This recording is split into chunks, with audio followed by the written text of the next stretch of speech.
You watch the World Cup draw every 4 years. You trust the little ball that pops out of the machine. You assume the hardest part already happened fairly, long before the tournament began. But the hosting decision, the one that shapes everything, was never decided by a ball.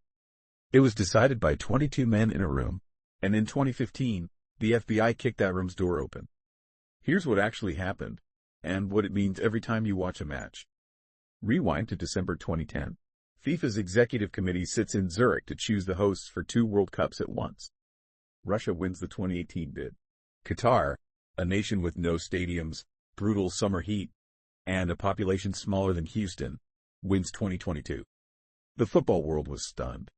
Not because Qatar was ambitious, because the numbers didn't make sense. Qatar's own bid evaluation report, produced by FIFA's technical committee, rated it the highest risk bid of all the 2022 candidates. High risk to players, due to summer heat that regularly hits 122 degrees Fahrenheit. High risk logistically, and yet Qatar won anyway. You don't need to be a conspiracy theorist to ask why. You just need to read the court documents. In May 2015, United States federal prosecutors unsealed a sweeping indictment.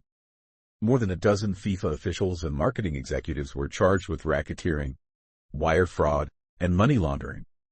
The Department of Justice alleged a 24-year scheme involving over $150 million in bribes and kickbacks tied to media rights and tournament votes across multiple continents. Several officials pleaded guilty. Others were extradited from Switzerland in handcuffs, pulled out of a 5-star hotel in Zurich hours before a FIFA Congress. This wasn't a rumor on a forum. This was the United States Department of Justice, laying out wire transfers, shell companies, and secret payments in black and white. So how does a vote like this actually work? 24 executive committee members, later reduced after earlier scandals, each cast a private, secret ballot. No public record of who voted for what. No requirement to explain a single choice.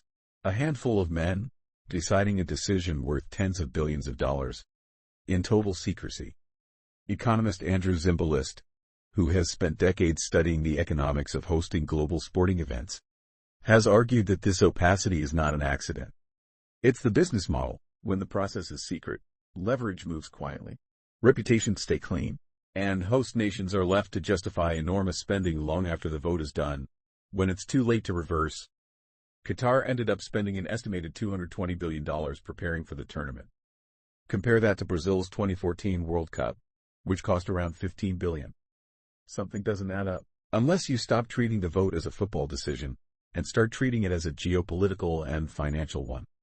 You're not imagining the pattern. Researchers agree it exists. Transparency International, the global anti-corruption watchdog, flagged FIFA's bidding process years before the indictments, warning specifically about the total absence of independent oversight in how host nations were selected.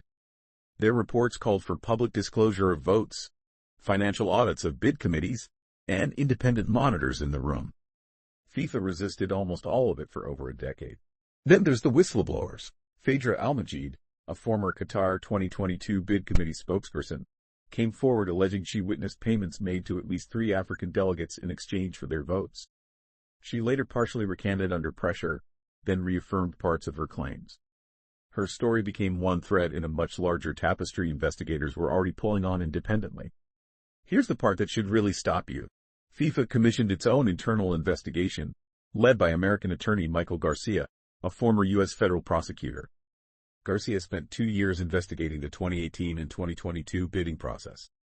When he finished, FIFA released only a heavily edited summary of his 400-plus page report. Garcia was so alarmed by how his findings were characterized that he formally appealed the decision, calling FIFA's summary inaccurate. FIFA rejected his appeal. Garcia resigned from FIFA's ethics committee days later. Think about that.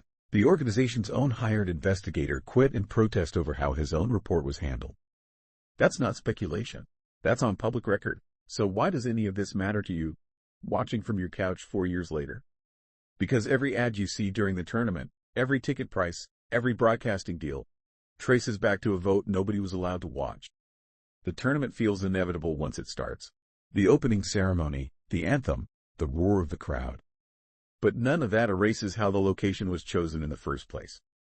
FIFA did eventually reform its bidding process, moving to a system involving the full FIFA Congress rather than a small executive committee, following mounting pressure after the 2015 indictments. Football researcher and journalist Ken Bensinger, who spent years investigating FIFA's finances for his book on the scandal, has pointed out that reform came only after prosecutors forced the issue, not because FIFA chose transparency on its own. That timing tells you something.